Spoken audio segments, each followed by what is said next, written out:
Nosotros podemos pensar en que es una aplicación útil para cuando no hay datos observados, como estábamos mencionando anteriormente, datos necesarios para la elaboración de mapas de temperatura, precipitación, análisis climatológico en una zona de estudio, simulación hídrica en una cuenca, observación de los efectos del cambio climático sobre el recurso hídrico en una zona.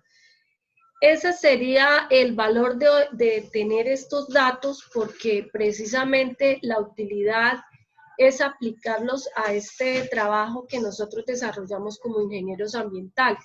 Las mediciones, estimaciones de precipitación siguen siendo una fuente importante de incertidumbre para los modelos hidrológicos.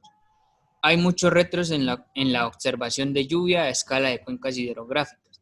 Durante la última década, ha habido una creciente aceptación de los productos de teledetección y herramientas de reanálisis para obtener datos climáticos. Tales métodos apoyan las aplicaciones del método hidrológico. Del modelado hidrológico. Eso. Gracias, Duan. Positiva es que nosotros tenemos que tener los datos de calidad, datos confiables, que tienen que estar completos para poder realizar una simulación de una modelación, por decir algo, del caudal en una cuenca, ¿no es cierto? Un modelado hidrológico. Dentro de las limitaciones tenemos sensibilidad al tipo de precipitación, sesgos sistemáticos en las zonas montañosas, tendencia a fallar para nevadas, incapacidad para capturar eventos de lluvias cortas, basado en una cuadrícula, lo cual disminuye la variabilidad. Aquí está el tema que yo les comentaba, de que ustedes generalmente tienen que tener una estación con datos que puedan comparar con los que están sacando de la estación satelital, porque si varían mucho, entonces no les van a servir. Y aquí está indicándonos en esta diapositiva precisamente la situación de la deficiencia que tiene con respecto a que puedan cometer errores o pueda existir una variación importante en los datos. Bueno, aquí están las fuentes. Estas son las tres fuentes que yo quiero que ustedes guarden dentro de sus documentos, porque son las fuentes que son los links de las fuentes que les están entregando estos datos satelitales. La mejor información es la obtenida en campo, tiene sesgos en las áreas montañosas, áreas nubosas, es incapaz de medir eventos lluviosos de tiempos cortos. Estas fuentes de datos es una página de fácil acceso, se descarga fácil y básicamente nosotros tenemos aquí en estas observaciones, en esta tercera opción. Entonces, para que lo tengan presente. Ahora, muchachos, ustedes tienen que pensar en un procedimiento general. Yo les había mencionado que debían aprender a utilizar software de información geográfica. Creo que en alguna clase con ustedes hicimos una pequeña introducción de ArcGIS. No recuerdo si les presenté el QGIS, pero les comentaba que son software gratuitos. Sí, en algún momento los puse a que me hicieran el paso a paso para obtener ese... a ver, ¿quién me recuerda? Fernanda León, ¿te acuerdas del ejercicio que hicimos con ArcGIS? Sí, profe. Estoy mirando acá en mis apuntes el paso a paso. Nosotros hicimos un paso a paso. Paola Jaime, ¿recuerdas el paso a paso? Espere, profe, que lo tengo en otro cuaderno, espere. Bueno, mientras sus compañeras buscan para darnos el concepto.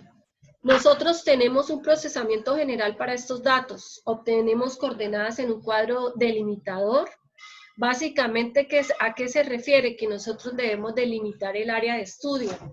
Y delimitar el área de estudio es establecer las coordenadas del polígono donde nosotros vamos a trabajar. Y básicamente para un estudio cualquiera, tiene que estar definida por el área de influencia del proyecto. Debemos seleccionar la fuente, descargar, formatear datos crudos, investigar si hay datos faltantes, verificar la calidad de los datos, hacer ajustes de ser necesario. Entonces, en este procesamiento general de datos vamos a fijarnos muy bien en cada uno de los puntos. En el primero sería obtener coordenadas de un cuadro delimitador, que tiene que ver con definir en campo cuáles son las coordenadas del sitio donde yo voy a trabajar.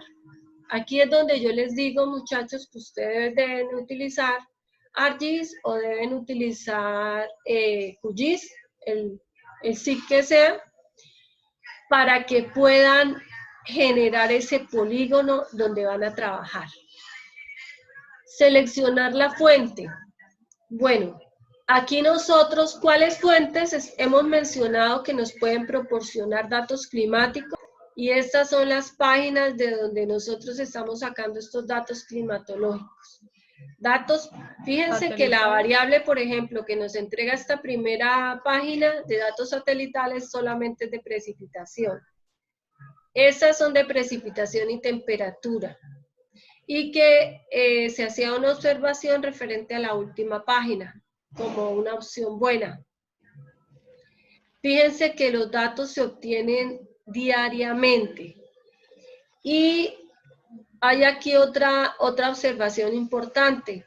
Saber cómo se están dando las coordenadas para poder sacar nuestro cuadrante. Quiero hacerles una anotación acá importante, que QGIS es un SIG que trabaja con grados, minutos y segundos. ¿Qué sucede? El IDEAM, por ejemplo, entregaba unos datos crudos que le aparecían a usted como totalmente desordenados. Entonces ustedes tenían que ponerse en el trabajo de organizar esos datos. En estos momentos, por eso este punto se llama formatear datos crudos, porque yo tengo que tomar esos datos y organizarlos. Pero posteriormente tengo que verificar, como les mencionaba anteriormente, que no existan datos faltantes. ¿Alguno de ustedes recuerda una manera fácil de identificar los datos faltantes? Que yo les recomendaba. Mónica, ¿lo recuerdas? Mónica Herrera. No, profe, no lo recuerdo. Con una fórmula, profe, no recuerdo.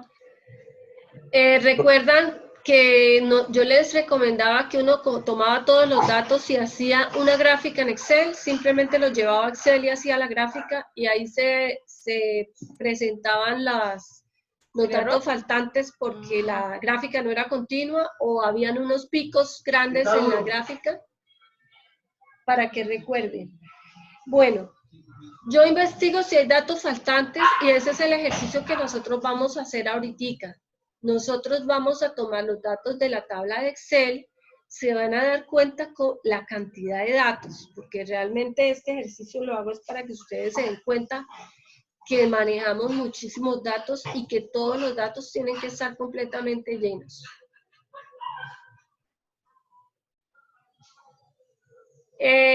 Verificar la calidad de los datos. Aquí es importante, aquí ¿qué estaríamos cuando decimos que verificar la calidad de los datos? ¿Qué estaríamos mirando? Lo acabamos de mencionar hace un momento. Si yo bajo datos de una estación satelital, ¿realmente esos datos los puedo yo trabajar? Creo que yo creería que sí, pues porque como la estación, o sea, ella toma los datos satelitalmente, los toma diariamente.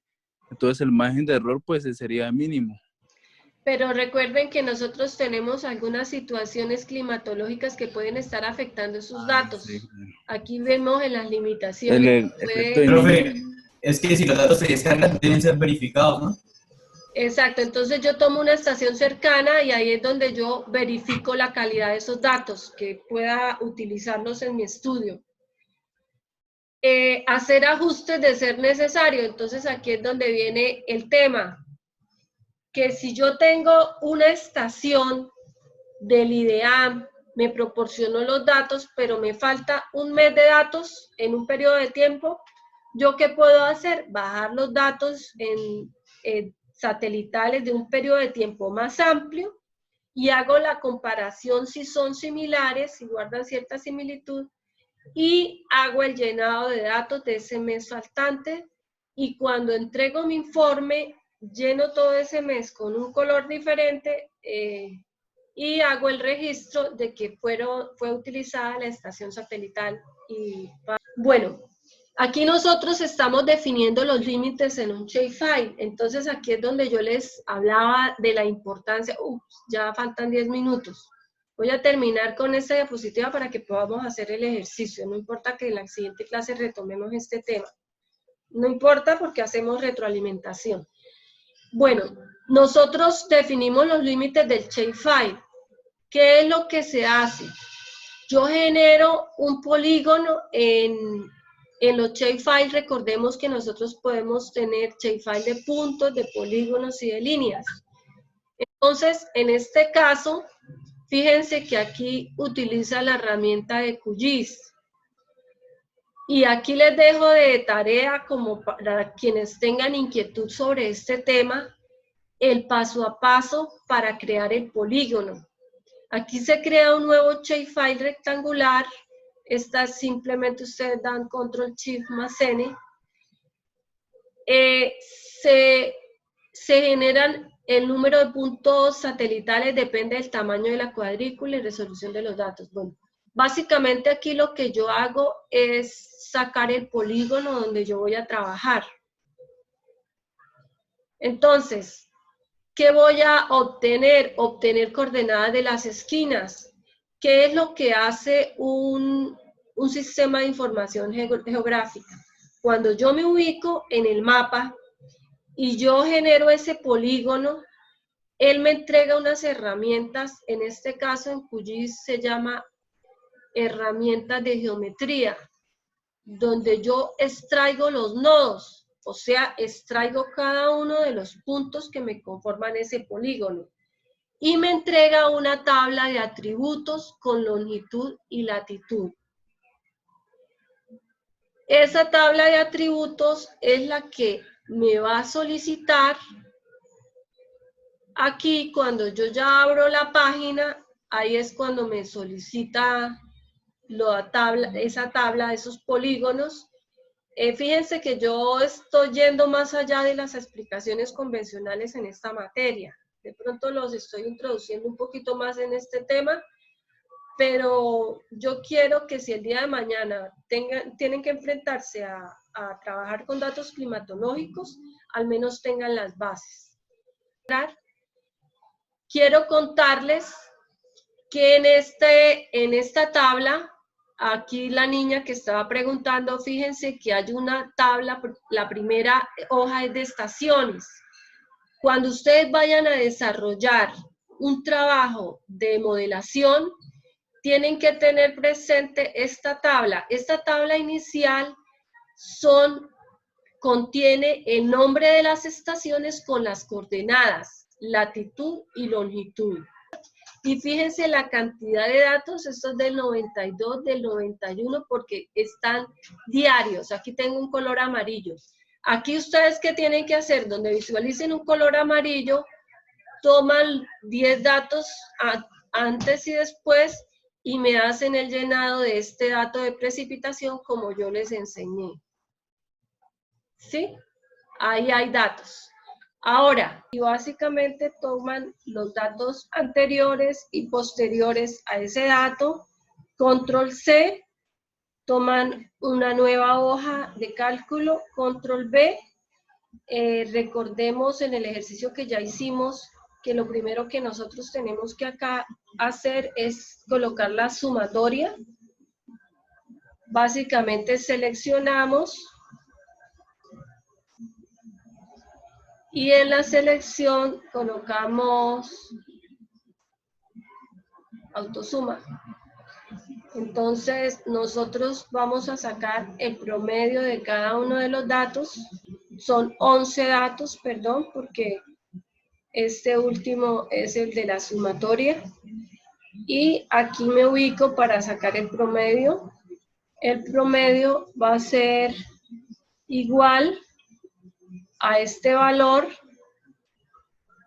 dividido en 11 datos, que fueron los que saqué para poder hacer el cálculo de el valor faltante. Este valor lo selecciono y lo estiro. Tengo que tener presente de dónde fue que tomé el dato, ¿no? Entonces, ustedes recuerdan que tenemos una fórmula, vamos a, ¿tienen el PowerPoint? No, cuando yo cambio. Entonces, aplicamos la fórmula, la metemos en Excel, la fórmula que tenemos de la sumatoria.